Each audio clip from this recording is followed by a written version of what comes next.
आज हम शुरू करेंगे शिक्षा और समाज यानी एजुकेशन एंड सोसाइटी, जो कि बहुत ही महत्वपूर्ण विषय है डीएलएड के अंदर। इसका इकाई 3 यानी कि यूनिट 3, जिसका नाम है स्वतंत्रता के पश्चात शिक्षा का विकास। यानी कि 1947 के बाद से, यानी जब हम आजाद हुए, अंग्रेजों की जो सरकार थी यहाँ से चली गई और सत्ता हमारे हाथों में आई, उसके बाद हमने अपनी शिक्षा को विकास करने के लिए हमने क्या क्या कदम उठाए या क्या क्या आयोग बनाए। तो ये 5-6 आयोग हैं जो बहुत ही इम्पोर्टेंट हैं। काफी इनके बारे में जानना और इनसे जुड़ी जो भी बातें हैं वो सारी ही जरूरी हैं। तो इसके लिए क्या हुआ कि 3 आयोगों की बात मैं इस वीडियो में करूंगी, क्योंकि बहुत ही बड़ी हो जाएगी वीडियो, वरना ये पार्ट 1 हो जाएगा और पार्ट 2 में मैं यूनिट के बचे हुए आयोगों की बात करूंगी। 2-3 रह जाएंगे, वो पार्ट 2 में आ जाएगा। तो इस तरह से ये यूनिट हम खत्म करेंगे। तो आज पहले हम पार्ट 1 कर लेते हैं। इकाई का नाम मैंने बता दिया, स्वतंत्रता के पश्चात शिक्षा का विकास। अब देखो कि शिक्षा के बदलते स्वरूप को हम विभिन्न प्रकार की नीतियों और आयोगों द्वारा ही सही से समझ पाएंगे कि एजुकेशन में क्या क्या बदलाव हुए 1947 के बाद से। इसे हम तब जान पाएंगे जब हम इन आयोगों को समझेंगे कि कौन से सन में कौन सा आयोग आया और उसने क्या काम किया। ठीक है, तो सबसे पहले जो आजादी के बाद हमारे पास आयोग आया था वो था राधा कृष्णन आयोग 1948 में, यानी 1 साल बाद ही आ गया था, जिसे हम विश्वविद्यालय शिक्षा आयोग भी कहते हैं। अब विश्वविद्यालय शिक्षा आयोग इसलिए कहते हैं क्योंकि इस आयोग के अंदर बेसिकली विश्वविद्यालय यानी यूनिवर्सिटी से रिलेटेड एजुकेशन की बात की गई थी। और राधा कृष्णन जो थे वो इसके अध्यक्ष थे, क्योंकि इस आयोग में कुछ न कुछ मेंबर होंगे। कुल सदस्य 10 माने जाते हैं, जिसमें से जो अध्यक्ष थे वो थे राधा कृष्णन। इसीलिए इस आयोग को हम राधा कृष्णन आयोग भी कहते हैं। एक बात और इस आयोग की इंपॉर्टेंट है कि ये स्वतंत्र भारत का पहला शिक्षा आयोग बना 1948 में। चलिए, क्या हुआ था इसके अंदर कि विश्वविद्यालय शिक्षा रिपोर्ट तैयार की गई थी, विश्वविद्यालय से रिलेटेड। ठीक है ना, अब जब भी राधा कृष्णन आयोग की बात करेंगे तो आप यूनिवर्सिटी को माइंड में रखेंगे। अब इसके उद्देश्य क्या क्या थे, बात करेंगे ऑब्जेक्टिव्स की। तो सबसे पहला, विश्वविद्यालयों का अध्ययन कर समस्याओं का निवारण। कि सबसे पहले विश्वविद्यालय को देखेंगे, है ना, और फिर जो भी प्रॉब्लम्स है वो हटाएंगे। प्रशासन व वित्त, अच्छे से उसका प्रशासन करना और खर्चा यानी कि वित्त, पैसा लगाना उस पे।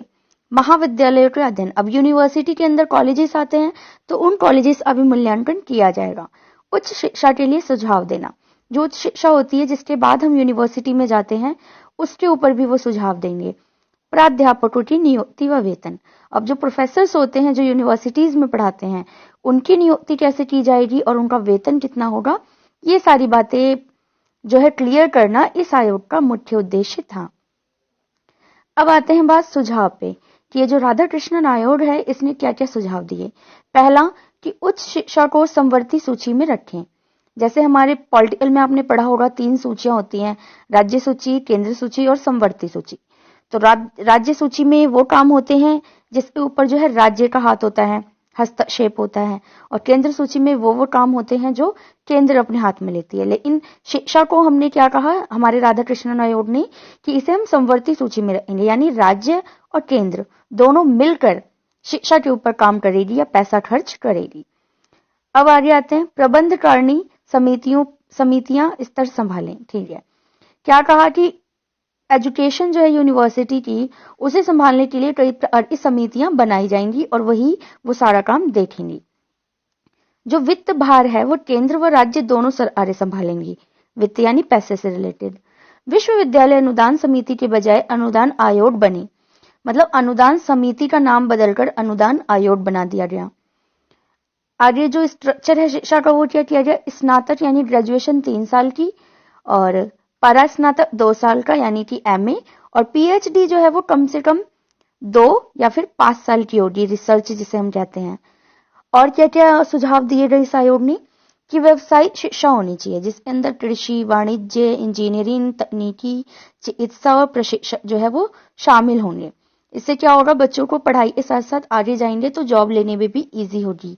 एक अच्छे नागरिक बनाने की शिक्षा, रुचि के अनुसार विषय चुनने की आजादी, जैसे भाषा लेना हो तो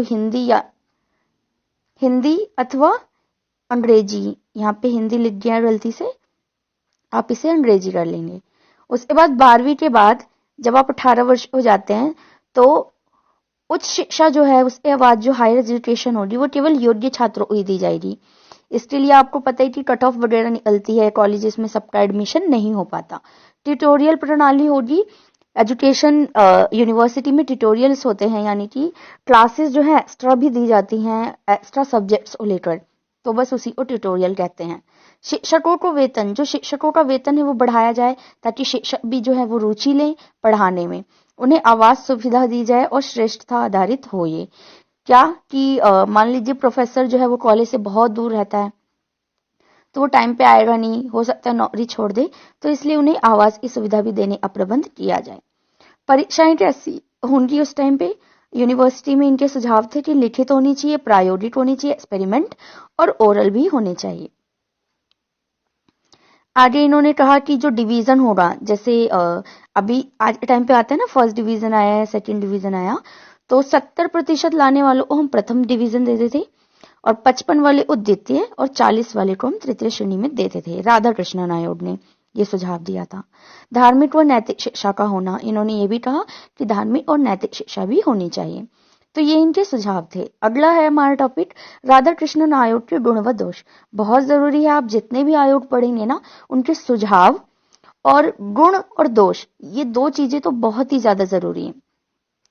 तो राधा कृष्णन आयोग के अगर मैं गुणों की बात करूं तो सबसे पहला जो गुण था वो ये था कि इन्होंने विश्वविद्यालय शिक्षा को समवर्ती सूची में रखा, जो कि बहुत अच्छी बात है, ताकि दोनों ही सरकारें मिलकर जो है फैसला सही ले सकें। विश्वविद्यालय आयोग, अनुदान आयोग का गठन किया गया, ये भी अच्छी बात हुई। शिक्षण के स्तर में सुधार की बात कही गई, शिक्षार्थियों के लिए कल्याण की योजनाएं बनाई गई और परीक्षाओं में सुधार किया गया।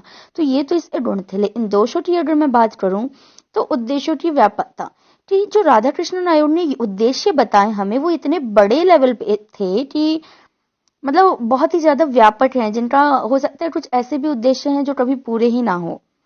और फिर इन्होंने धार्मिक शिक्षा अनिवार्य कर दिया, जबकि हमारा देश तो सेक्युलरिज्म है ना, यहाँ तो किसी धर्म को हम नहीं दे सकते मान्यता।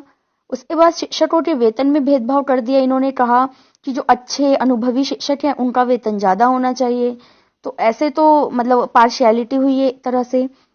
दूसरी बात, इन्होंने स्त्री शिक्षा के बारे में कुछ नहीं कहा अपने जो भी इन्होंने अपना निकाला नीति वगैरह। और परिवर्तन की आवश्यकता, अगर देखा जाए तो जो राधा कृष्णन आयोग के सुझाव थे उसमें कहीं ना कहीं चेंजेस हमें चाहिए थे। तो ये इनके दोष थे। आगे चलते हैं। अगला जो हमारा आयोग है वो है माध्यमिक शिक्षा आयोग, जिसे हम मुदालियर आयोग के नाम से भी जानते हैं। अब जान लेते हैं मुदालियर आयोग क्यों कहते हैं। अब देख लीजिए, ये शुरू हुआ है 1952 में, यानी कि वो शुरू हुआ था 1948 में और अभी 1952 में हम एक नया आयोग लेकर आ गए जिसका नाम है मुदालियर। इस आयोग के जो अध्यक्ष थे वो थे डॉक्टर ए लक्ष्मण स्वामी मुदालियर, ठीक है, इसीलिए इसका नाम हमने रख दिया मुदालियर आयोग, या फिर माध्यमिक शिक्षा आयोग भी कहते हैं। अब माध्यमिक शिक्षा आयोग का मतलब क्या है? सीनियर सेकेंडरी स्कूल आप सभी जानते हैं, मतलब हम सभी जो है वो पढ़ के निकल चुके हैं ऑलरेडी। तो माध्यमिक शिक्षा जो होती है वो बेसिकली प्राइमरी के बाद शुरू होती है और आपका जो कॉलेज होता है ना यूनिवर्सिटी से पहले वाली होती है।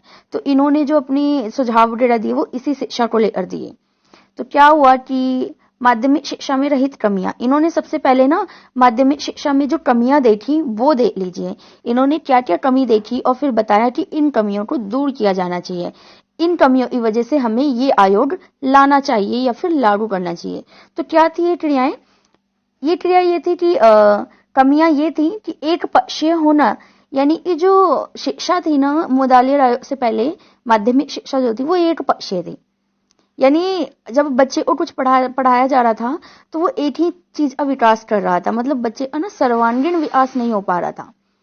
दूसरी बात कि पुस्तकीय व संकुचित, जो पढ़ाई थी माध्यमिक वो केवल पुस्तक तक ही रिलेटेड थी और बहुत ही संकुचित यानी जुड़ी हुई थी या फिर इकट्ठी थी, मतलब एक तरह से क्या कहते हैं हम, लेबल थी, जितना बड़ा मतलब जितना बुक में है उतना पढ़ा दिया बस, कोई रेफरेंस बुक नहीं, कोई रेफरेंस एक्टिविटी नहीं थी, है ना। नीरस थी, यानी बच्चे इंटरेस्ट नहीं लेते थे, इंटरेस्टेड नहीं थे। चरित्र निर्माण में असहयोगी, लोगों बच्चों का जो है वो पर्सनैलिटी डेवलपमेंट नहीं हो रहा था। कहीं से मतलब कहीं से नहीं जुड़ी थी, वो उनकी लाइफ से, यहाँ पे जीवन आएगा, वो उनके जीवन से जुड़ी हुई नहीं थी। जैसे आजकल इन्वायरमेंट स्टडी होती है या और भी एक्टिविटीज होती हैं, हम अपने घर पे भी देखते हैं, विज्ञान के प्रयोग करते हैं, लेकिन उस टाइम जो है इन चीजों की कमी नजर आई थी मुदालिया रायोट को। रुचि के अनुसार चयन नहीं कर सकते थे बच्चे अपने सब्जेक्ट का, और अंग्रेजी माध्यम अनिवार्य था। दोषपूर्ण परीक्षा प्रणाली थी कि साल में एक बार पेपर करा दिए, बस वही किसी ने फर्रे चला लिए, किसी ने कुछ, और वो पास हो गए, कोई इंटरनल असेसमेंट नहीं था। कक्षा में छात्रों की अधिक संख्या होती थी, ओवरलोडेड क्लासेस, मतलब एक ही क्लास में 50-50 भर दिए, और इस लेवल पे तो नहीं होने चाहिए ना इतने स्टूडेंट्स। तो ये सारी कमियां जो है हमारे मुदालिया रायोट ने देखी। अब मुदालिया रायोट ने क्या किया वो पढ़ते हैं। सबसे पहले मुदालिया रायोट के उद्देश्य क्या क्या थे। उनका उद्देश्य था कि लोकतांत्रिक नागरिकता का विकास करना, कि हर एक बच्चा आगे चल के जो कि इस भारत देश का नागरिक है, एक अच्छा नागरिक बने जो लोकतंत्र की वैल्यूज को समझे। चरित्र निर्माण विकास करना, पर्सनैलिटी, बस ये जो आपने कमियां पढ़ी है ना, यही इनके उद्देश्य बन गए, मतलब इन कमियों को ये पूरा करेंगे। व्यवसाय क्षमता विकास करना, कि आगे चल के बच्चा व्यवसाय भी कर सके। नेतृत्व के गुण विकास करना, यानी कि लीडरशिप बच्चे में आए। आगे चलते हैं, मुदालिया आयोग ने जो सुझाव दिए वो पढ़ते हैं। उनके जो सुझाव हैं उसमें प्रशासनिक ढांचे की अगर बात करें तो इन्होंने कहा कि हमें सलाहकार समिति का निर्माण करेंगे जो क्या क्या काम करेगी, पाठ्यक्रम तैयार करेगी, मान्यता देगी स्कूलों को, पर्यवेक्षण यानी कि इंस्पेक्शन करेगी, परीक्षाएं कराएगी और प्रमाण पत्र यानी रिजल्ट भी जारी करेगी। और क्या काम करेगी, निजी विद्यालयों का सही निरीक्षण करेगी, मतलब जो प्राइवेट स्कूल होते हैं वहां जाके देखेंगे कि वो लोग रूल फॉलो कर रहे हैं या नहीं कर रहे हैं। तकनीकी शिक्षा समिति भी वो बनाएंगे, किसके लिए, तकनीकी शिक्षा के लिए। ये तो प्रशासनिक ढांचा था। अब चलते हैं वित्तीय संगठन की तरफ, कि पैसा कहाँ से आएगा और कैसे आएगा। इन्होंने कहा कि जो पैसा है वो केंद्र सरकार द्वारा प्रांतीय सरकारों को दिया जाएगा, मतलब जो हमारा सेंट्रल गवर्नमेंट है वो कहीं ना कहीं स्टेट गवर्नमेंट को हेल्प करेगी, पैसा देगी। और वित्त की वैसे सारी जिम्मेदारी किस पे होगी, हमारे स्टेट गवर्नमेंट पे होगी, यानी प्रांतीय सरकार पर होगी। माध्यमिक विद्यालय हेतु सरकार द्वारा मुफ्त भूमि मुहैया कराई जाएगी। उद्योगों पर कर लगाया जाएगा जिससे माध्यमिक स्तर पर तकनीकी शिक्षा दी जा सके। उसके बाद माध्यमिक शिक्षा हेतु सामानों पर सीमा शुल्क नहीं लगेगा, मतलब जो माध्यमिक शिक्षा से रिलेटेड जितने भी उपकरण आएंगे, खेलकूद के सामान या पढ़ाई के सामान जो भी आएगा, उस पर कोई भी शुल्क नहीं लगाया जाएगा। माध्यमिक शिक्षा के लिए दिए गए दान पर कोई भी आयकर नहीं होगा, इनकम टैक्स नहीं लगेगा जो दान दिया जाएगा इस शिक्षा के लिए। विद्यालय मान्यता दी जाएगी। समिति क्या करेगी, विद्यालय तभी मान्यता देगी जब ये सभी नियमों को माने जाएं। जो हमारी समिति हम बना रहे हैं मुदालिया आयोग में, शिक्षा समिति, वो क्या करेगी, पहले जायजा लेगी स्कूल में कि वो रूल फॉलो कर रहे हैं यानी, तभी वो मतलब उसको रिकॉग्नाइज करेगी स्कूल को। यदि निजी विद्यालय द्वारा नियम तोड़े गए, यानी जो प्राइवेट स्कूल मान लो नियम तोड़ते हैं, अधिक फीस ले रहे हैं या फिर एक क्लास में 50 से ज्यादा स्टूडेंट बिठा रहे हैं, तो वो क्या कर लेगी, समिति उनकी मान्यता वापस ले लेगी। विद्यालय पर्यवेक्षण यानी सुपरवाइजर्स का इंस्पेक्शन हुआ करेगा स्कूल में, टाइम टाइम पर कुछ जो है इंस्पेक्टर्स आएंगे और स्कूल का जायजा लेंगे। उपयुक्त निरीक्षकों को भेजा जाएगा, ठीक है। और माध्यमिक विद्यालयों के प्रधानाध्यापक और अनुभवी शिक्षकों को ही पर्यवेक्षक बनाएगा। अब ये इंस्पेक्टर कौन होंगे, जो इंस्पेक्शन करेंगे वो होंगे माध्यमिक विद्यालय के ही प्रिंसिपल्स या फिर बहुत ज्यादा एक्सपीरियंस टीचर्स जो होते हैं वो। एक नियमित समय अंतराल में जो है ये सुपरविजन होगा। और पर्यवेक्षण समिति विद्यालय के गुण और कमियों का निरीक्षण करेगी कि इस स्कूल में क्या क्या कमियां रही और इसके क्या क्या गुण रहे। आगे चलते हैं, अगला है माध्यमिक शैक्षिक संगठन का स्वरूप, यानी कि किस तरीके से हमने जो है माध्यमिक मुदालिया ने माध्यमिक शिक्षा को संगठित किया या एक संरचना बनाई। उन्होंने कहा कि जो माध्यमिक शिक्षा की अवधि होगी वो 11 से मतलब 17 के बीच यानी 7 वर्ष की होगी कम से कम। ये 2 भागों में होगी, 3 वर्ष जूनियर माध्यमिक यानी ई 6, 7, 8 और 4 वर्ष की होगी उच्चतर माध्यमिक यानी 9, 10, 11, 12। अब क्या होगा, बहुउद्देशीय विद्यालयों की स्थापना की जाएगी। ग्रामीण क्षेत्रों में विद्यालय में कृषि का विस्तार किया जाएगा। औद्योगिक क्षेत्रों में तकनीकी विद्यालय की स्थापना की जाएगी। बालिका विद्यालयों को सह शिक्षण में बदला जाएगा, यानी जो गर्ल्स वाले स्कूल हैं उसको कोएड बना दिया जाएगा, ठीक है। विशेष रूप से विकलांग बच्चों के लिए विशेष स्कूल होंगे और बहुशिल्प संस्थानों की स्थापना की जाएगी, पॉलिटेक्निक्स, ठीक है ना। और विविधता पूर्वक कोर्स वो भी इसके साथ जोड़ा जाएगा, जैसे स्टिचिंग हो गया या फिर लिखाई और कढ़ाई बुनाई, इन चीजों को भी इसके साथ जोड़ा जाए। अब बात करते हैं पाठ्यक्रम की, करिकुलम। मुदालियर आयोग ने क्या करिकुलम डिसाइड किया कि जो जूनियर माध्यमिक शिक्षा है 6 to 8 वाली, ये पूरे देश में एक समान होगी। पूरे देश में किसी भी कोने में 6th क्लास का बच्चा एक ही सिलेबस पढ़ेगा। मातृभाषा को प्राथमिकता दी गई, राजभाषा हिंदी रखी गई और इंग्लिश भी पढ़ाई जाएगी। सोशल साइंस पढ़ाया जाएगा, सामान्य विज्ञान, गणित, शारीरिक शिक्षा, कला व संगीत और हस्तशिल्प, ये चीजें जो है पढ़ाई जाएंगी। अगला है उच्चतर माध्यमिक शिक्षा की बात करें 9 to 12 में क्या क्या होगा, तो मातृभाषा का महत्व होगा, हिंदी जो है वो आवश्यकता अनुसार पढ़ाई जाएगी और सामाजिक विज्ञान, गणित, कला शिक्षण, ह्यूमैनिटीज में मानविकी विषय आ जाएंगे, साइंस, टेक्नोलॉजी और commerce, agriculture, fine art, home science. Home science जो है वो केवल महिलाओं के लिए होगी। चलिए अगला जो है मुदालियर आयोग के माध्यमिक शिक्षा के लिए सुझाव। इनके कुछ सुझावों को हम पॉइंट वाइज पढ़ लेते हैं, जिन्हें आप पूरे से एक्सप्लेन करेंगे एग्जाम्स में। पहला है शिक्षण विधियों में सुधार करना, पढ़ाने के जो तरीके होते हैं उसमें सुधार किया जाएगा। पुस्तकों का निर्माण, मतलब पाठ्य पुस्तकों का निर्माण किया जाएगा। शिक्षक प्रशिक्षण का प्रबंध व विकास की जो टीचर ट्रेनिंग है उसमें सुधार होगा। वेतनमानों में सुधार होगा, यानी कि सैलरीज बढ़ाई जाएंगी। परामर्श व मार्गदर्शन देना, परीक्षा प्रणाली में सुधार होगा। स्त्री शिक्षा का विकास होगा। नैतिक शिक्षा पर जोर दिया जाएगा, व्यावसायिक शिक्षा पर जोर दिया जाएगा और विद्यालय संरचना में सुधार भी किया जाएगा कि जो विद्यालय की जो संरचना होती है, प्रॉपर्टी होती है, वो भी अच्छे से होगी, बिल्डिंग अच्छे से होगी। अब हम मुदालियर जो हमारा कमीशन है माध्यमिक जो है एक तरह से इसके गुण और दोष पढ़ लेते हैं। अगर मैं इसके गुणों की बात करूं तो इसमें विद्यार्थियों की रुचि अनुसार पाठ्यक्रम है, तो ये अच्छी बात है। बहुउद्देशीय स्कूल खोलेंगे ये लोग, ये भी अच्छी बात है। तकनीकी व कृषि शिक्षा को इन्होंने जोड़ दिया। चरित्रवान और शासन प्रिय बनाने की बात कही है। मार्गदर्शन का सुझाव अच्छा था। मूल्यांकन व परीक्षा प्रणाली में सुधार करेंगे, ये भी अच्छा है। आयोग के अध्यापक प्रशिक्षण, वेतन व अन्य सुविधाएं भी अच्छी थी, तो ये सारे गुण थे। अब मैं बात करती हूँ इनके दोषों की, यानी कि कमियों की। तो इसके अंदर पहला आ जाएगा प्रशासन संबंधी सुझाव अपूर्ण थे, कि प्रशासन को लेकर जो इन्होंने सुझाव दिए थे वो पूर्ण नहीं थे, अपूर्ण थे। स्त्री शिक्षा के लिए इन्होंने कोई नया कदम नहीं उठाया। मतलब एक तो इन्होंने क्या किया, गर्ल्स स्कूल को कोएड बना दिया, तो मतलब कुछ नहीं किया इन्होंने स्त्री शिक्षा के लिए। 3 भाषाओं द्वारा छात्रों पर बोझ बढ़ा दिया गया कि आप हिंदी इंग्लिश तो पढ़ो ही, साथ में लोकल लैंग्वेज भी पढ़नी होगी।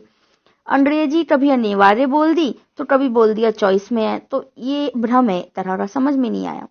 इन्होंने कहा धार्मिक शिक्षा को मतलब हम कराएंगे, तो ये भी एक संबंधित भ्रम ही है एक तरह से, कि हम धर्म से रिलेटेड शिक्षा कैसे दे सकते हैं हर बच्चे को। और इन्होंने इनकी जो कमीशन में कहा गया, इससे शिक्षण संस्थानों में वित्तीय भार बढ़ गया। क्यों?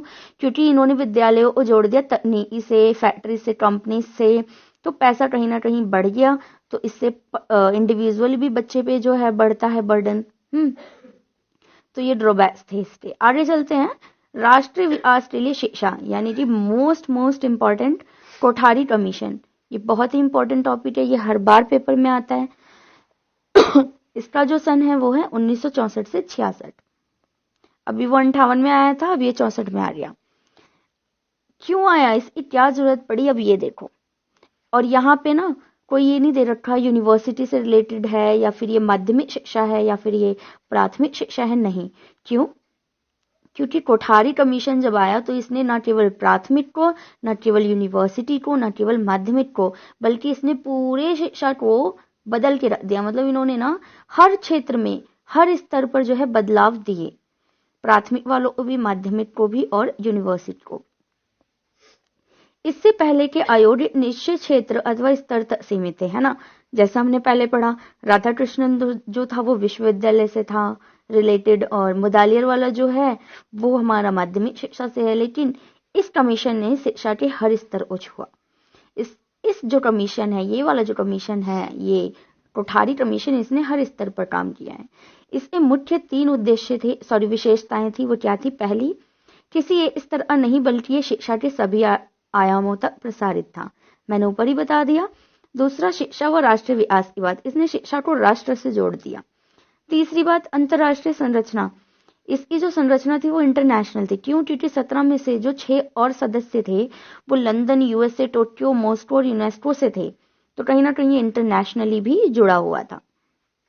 कोठारी कमीशन की सिफारिशों की बात करें तो इन्होंने क्या क्या कहा कि राष्ट्रीय विकास में शिक्षा की भागीदारी है, विज्ञान व गणित पर बल दिया जाए, कार्य अनुभव को पाठ्यक्रम में शामिल किया जाए, शिक्षा का व्यवसायीकरण करो और सामान्य विद्यालय प्रणाली की प्रस्तावना दी। साथ ही साथ इन्होंने शैक्षिक संरचना को क्या बताया कि 12 साल तक तो बच्चा विद्यालय में पढ़ेगा, फिर 3 वर्ष तक वो ग्रेजुएशन यानी डिग्री करेगा, जैसा कि आज भी होता है। निर्देशानुसार 234 कार्य दिन होंगे और 1000 घंटे होंगे मिनिमम, किसके लिए? विद्यालय के लिए। और कॉलेज के लिए कितने घंटे का प्रावधान है? 216। चलिए, प्राथमिक स्तर पर मुफ्त पाठ्य पुस्तक दी जाएंगी, पर्याप्त मात्रा में छात्रवृत्ति यानी कि स्कॉलरशिप दिया जाएगा, प्रतिभावान बालकों की पहचान करके उनका पालन पोषण किया जाएगा, दोपहर का भोजन की व्यवस्था यानी मिड डे मील यहीं से चालू हो रहा है, प्रत्येक क्षेत्र में विद्यालय होना चाहिए, मतलब बच्चों को दूर न जाना पड़े, सीखने के साथ साथ कमाने के कौशल का भी विकास कराया, अपंग बालकों के लिए सुविधाएं दी और पिछड़े बालकों के लिए विशेष सुविधाएं दी, प्रत्येक जिलानुसार विकास योजना बनाई गई, प्रयोग के लिए आजादी दी यानी एक्सपेरिमेंट्स किए जाए, नैतिक व धार्मिक मूल्यों को भी इन्होंने जो है टाइम दिया, लगातार व व्यापक मूल्यांकन इन्होंने कराया, कॉरेस्पॉन्डेंस कोर्स मतलब साथ में चाहो तो आप ओपन से भी करो ताकि बच्चे अलग भी चीजें जो है वो कर सकें, त्रिभाषाई सूत्र ये मैं आगे पढ़ाऊंगी आपको, शिक्षकों को अच्छा वेतन दिया जाए और निकटीय विद्यालय हो यानी घर के आसपास एक विद्यालय जरूर हो। अब पढ़ते हैं कोठारी कमीशन के सुझाव। सबसे पहले प्रशासनिक सुझाव ये था कि इन्होंने नेशनल एजुकेशन एक्ट बनाया, जिसे हम स्टेट एजुकेशन एक्ट भी कहते हैं। इसके अंदर क्या हुआ? शिक्षण अनुभवी कार्यरत होंगे, मतलब ऐसे शिक्षक जिनको मतलब एक्सपीरियंस हो वो पढ़ाएंगे। केंद्रीय सलाहकार समिति के पास अधिक शक्ति होगी। एनसीईआरटी जो होगी वो पूरे भारतीय स्तर पर काम करेगी। वित्तीय सुझाव क्या दिए इन्होंने कि केंद्रीय सरकार बजट का 6% शिक्षा पर खर्च करेगी, राज्य सरकार भी अधिक से अधिक योगदान देगी। इसके अलावा जो ग्राम पंचायत और निजी स्रोत होते हैं वो सब भी पैसा लगाएंगे। शिक्षा की संरचना के संबंधित इन्होंने जो सुझाव दिए वो है प्री प्राइमरी यानी पूर्व प्राथमिक, प्राथमिक से भी पहले बच्चा 3 साल तक पढ़ेगा, जो नर्सरी एलकेजी यूकेजी होती है, ठीक है। फिर जूनियर जो प्राइमरी होती है वो उनकी 4 से 5 वर्ष की होगी, यानी कि पहले से लेके 5वीं तक मान लीजिए, ठीक है। उसके बाद सीनियर प्राइमरी हो गया 3 से 4 वर्ष, सेकेंडरी माध्यमिक हो गया 2 वर्ष का, हाई सेकेंडरी 2 वर्ष का हो गया, और ग्रेजुएशन आपकी 3 वर्ष की जैसा कि पहले थी और अभी भी है, और पोस्ट ग्रेजुएशन हो रही है आपकी 2 अथवा 3 वर्ष की। तो इन्होंने ना स्पेशली मतलब बताया नहीं 2 या 3, ये इनका ड्रॉबैक भी होगा, कमी भी होगी, आगे चल के हम पढ़ेंगे, इन्होंने एग्जैक्ट नहीं बताया। आगे चलते इनका उद्देश्य क्या था कि ये शिक्षा द्वारा उत्पादन में वृद्धि करेंगे, राष्ट्रीय उत्पादन में, और ये शिक्षा द्वारा सामाजिक व राष्ट्रीय एकीकरण को भी मजबूत करेंगे। शिक्षा द्वारा लोकतांत्रिक मूल्यों का विकास करेंगे, देश का आधुनिकीकरण करेंगे, सामाजिक, नैतिक व आध्यात्मिक शिक्षा का विकास करेंगे।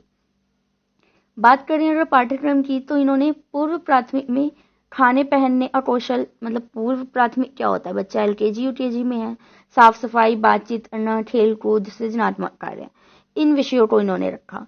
प्राथमिक की बात करें तो मातृभाषा, सामान्य गणित, भौतिक पर्यावरण, सृजनात्मक गतिविधि, वर्टेक्स और स्वास्थ्य शिक्षा, सामाजिक सेवा, इन चीजों को रखा। और अगर हम माध्यमिक की बात करें तो मातृभाषा, हिंदी और इंग्लिश में से सब्जेक्ट, आप लैंग्वेज कोई भी ले सकते हो, और गणित पढ़ना है, विज्ञान, सामाजिक विज्ञान, कला, स्वास्थ्य शिक्षा, नैतिक शिक्षा, कार्यानुभव, समाज सेवा से रिलेटेड विषयों को पढ़ाया गया।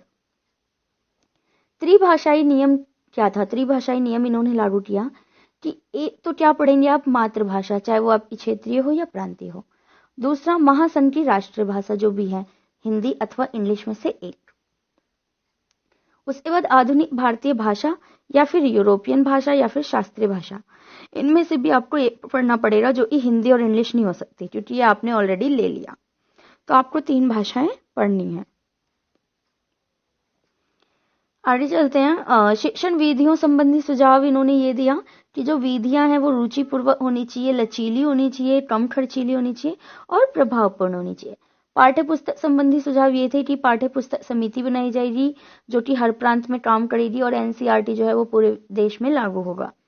परीक्षा व मूल्यांकन संबंधी सुझाव ये थे कि कक्षा 1 से 4 तक आंतरिक मूल्यांकन होगा, यानी कोई एक्सटर्नल एग्जाम नहीं होंगे, उसके बाद होंगे 5वीं से स्टार्ट होंगे। और ग्रेडिंग सिस्टम लाया गया ABCD करके, ठीक है, मतलब परसेंटेज वाला नहीं था। और प्रैक्टिकल्स होंगे, एक्टिविटीज होंगी, ऑब्जेक्टिव होंगे, इन सबको इंक्लूड किया गया। ऑब्जेक्टिव यानी ऑप्शनल क्वेश्चन जो होते हैं वो। विश्वविद्यालय शिक्षा संबंधी इन्होंने क्या सुझाव दिए, यूनिवर्सिटी को लेके इन्होंने यूजीसी समिति बनाई जो आज भी काम करती है, ठीक है, विश्वविद्यालय के लिए, जिसका जो वीसी होगा वो क्या बन जाएगा, हमारा राष्ट्रपति यानी कि प्रेसिडेंट होगा। इसका कार्यकाल होगा 5 वर्ष का और ये रिटायर कब होगा, 65 वर्ष में। तो ये चीजें सीटेट के लिए भी इंपॉर्टेंट है, छोटी छोटी नॉलेज। यूजीसी द्वारा सभी नियम कार्य प्रदत्त होंगे यानी माने जाएंगे। मान्यता प्राप्त कॉलेज जो होंगे वो उसमें 500 से 2000 विद्यार्थी होने चाहिए, इससे ज्यादा नहीं। भारतीय व अन्य भाषाओं को भी संलग्न किया गया यूनिवर्सिटी में। स्त्रियों की शिक्षा के लिए इन्होंने क्या कहा कि महिला कॉलेजों की स्थापना होगी, कॉरेस्पॉन्डेंस यानी आप ओपन से कर पाओगे, समान अवसर उपलब्ध होंगे, कम खर्चीले हॉस्टल होंगे और स्कॉलरशिप्स होंगी यानी छात्रवृत्ति। शिक्षा के समान अवसर संबंधी सुझाव इन्होंने दिए कि 1ली से 8वीं तक जो होगा वो मुफ्त होगा सभी के लिए, और पाठ्य पुस्तक वितरण भी फ्री होगा, और गरीब बच्चों को मौद्रिक सहायता दी जाएगी, शिक्षा संबंधी लोन दिए जाएंगे, मानसिक व शारीरिक असामान्य रूप से जो बच्चे होते हैं उनको विशेष सुविधा दी जाएगी, जो प्रतिभावान यानी इंटेलिजेंट बच्चे हैं जो अच्छा कर रहे हैं उनको स्कॉलरशिप भी दी जाएगी। चलिए आगे चलते हैं, कोठारी कमीशन के गुण व दोष।